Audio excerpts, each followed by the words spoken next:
Everyone. Happy Tustle Tip Tuesday. It's Tuesday where we come and check in with you to see what's going on, updating you on the latest marketing happenings or things that we're seeing even with our clients. So a lot of times our Tustle Tip Tuesdays are based on you. If you don't know, we do free consultations. It's a 30-minute consultation. There's no obligation to work with us or, pay us to do anything. We sit down with you, work through your goals of what you're trying to achieve, and then apply some marketing principles and strategies behind them, whether you work with us or not. So if this is the first time that you're ever hearing about this, please check it out. You can go to our website at tustlemarketing.com and book that free consultation. Again, it is free.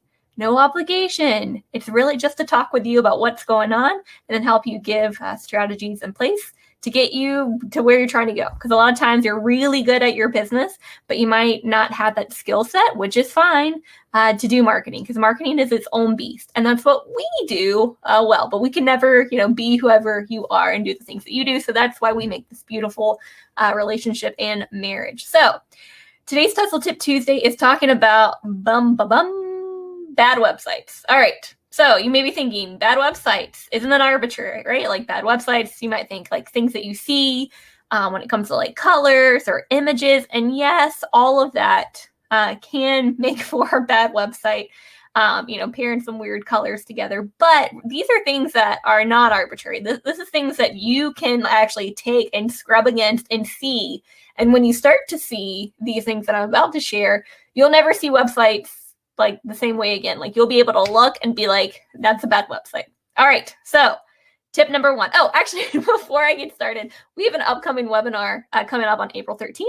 It's on implementing best practices. And so everything that we're talking about here today is to address like anything that's bad, that we're going to talk about the good and how to overcome them and still work through them.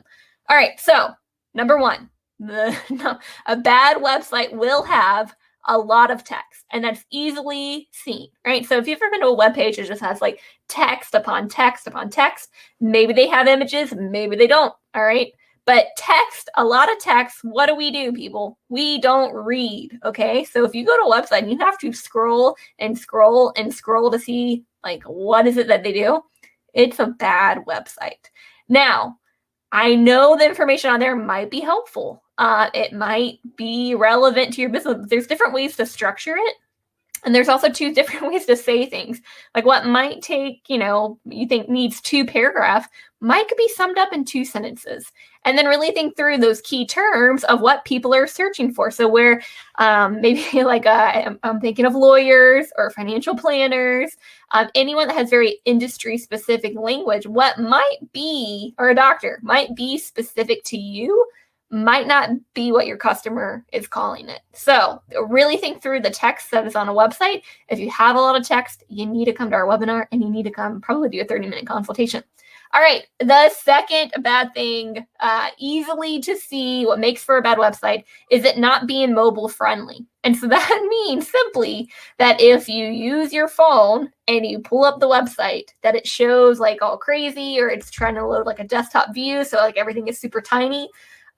Most websites now, whether you've built one on your own, give you the mobile option, but always check it, okay? Even like your desktop, like check to see what your website looks like on the back end, because just because you're in edit mode does not mean it looks like that when it's live. So pull up, like if you have a website right now, I would just double check it on your phone, even in an incognito mode, just to see like what are people experiencing.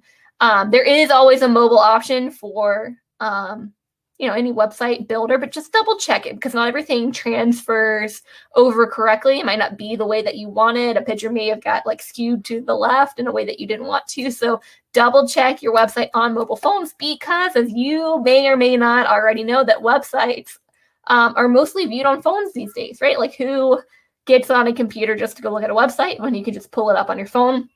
It needs to be mobile friendly. And if it's not, it's a bad website, okay? All right, and the third one, which may not be as easy to see, is having basically a call to action. So if you've ever been to a website and you see a lot of text and great pictures maybe, but then at the end of the day, like, but how do I engage with you? How do I buy this product or service? How do I fill in the blank? You don't know what to do. You just see they have a website, they have some pictures, here's what they do, but I have no idea how to engage with them. All right, that makes for a bad website, because a website, the whole premise is to have phenomenal real estate where your clients or potential clients could come find you. And if they find you and then they don't know what to do, that's a bad website, okay? You need to tell them what to do.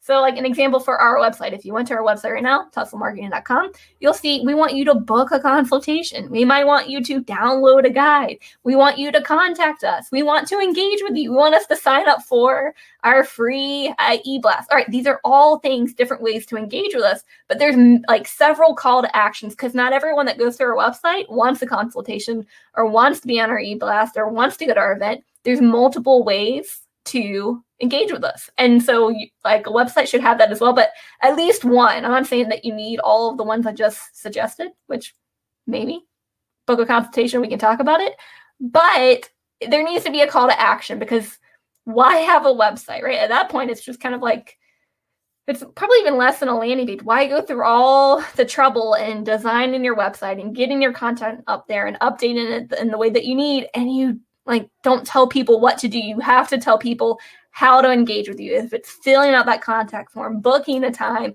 signing up for something, like spell it out. That makes for a bad website. And then of course, there's one that the fourth, like not secret thing, but a bad website is really just like an ugly website. All right. I know ugliness is arbitrary. People like different things. But like you do know, and like in the core of you, you know when there's just a bad website, whether it is like the blurry photo or they used brown on green and just other different things, all right, that can make for a bad website. So there is a fourth one, but the three that I mentioned today is having a lot of text, right? That's one, like, oh, now that you know that, like you'll now never unsee what makes for a bad website with a bunch of text. Not being mobile friendly. All right, you're probably looking at websites on your phone, and when it doesn't show in a mobile friendly view, it's like, how do I use you? Okay, your website needs to be mobile friendly. And the third, make sure you have that strong call to action. This is actually one that's often missed because people aren't sure, like, well, how do I get them to engage? Like, here's my products and services. Like, they can read about them, but now what? No, like tell them to call you, to sign up, to fill out the form, like whatever that is, like spell it out for your customers, because then I see all this stuff that they do. I don't know how it helps me. So you need to spell that out. And it's kind of an art to do. So don't think that like, oh gosh, I don't know where to start. That's where we come in, right? That's what Tustle's here at help with, these Tustle tips. Our upcoming webinar on April 13th, implementing those best practices, will cover all of this. So don't feel like I now have been enlightened, I don't know what to do. All right, we have so many resources for you. The webinar is just one. And then like our second one is our free consultations that we do. It is $0. We love to do what we do. All right, Jason and I love talking with business owners to kind of see where they're at and then how we can get them to where they want to go and beyond, right? So anyhow, thank you for watching this Tustle Tip Tuesday. I hope it was helpful. I hope that you see, right, you've been enlightened in bad websites, that you'll never look at bad websites or websites in general the same again. There's other things too that we could get into, but those are really like the core, right? So the premise of having a website is having real estate to get to show your products and services. You just got to tell them what to do. You just can't say it in a lot of text. And for the love, please make sure that it's on mobile. All right, I'm checking out. Guys, it's been so much fun checking in with you again this week. I can't wait to see you for the next Tustle Tip Tuesday. Sign up for the webinar. I'm going to include the link for it here in just a moment. I hope you guys have a great rest of the week. Happy Tustle Tip Tuesday.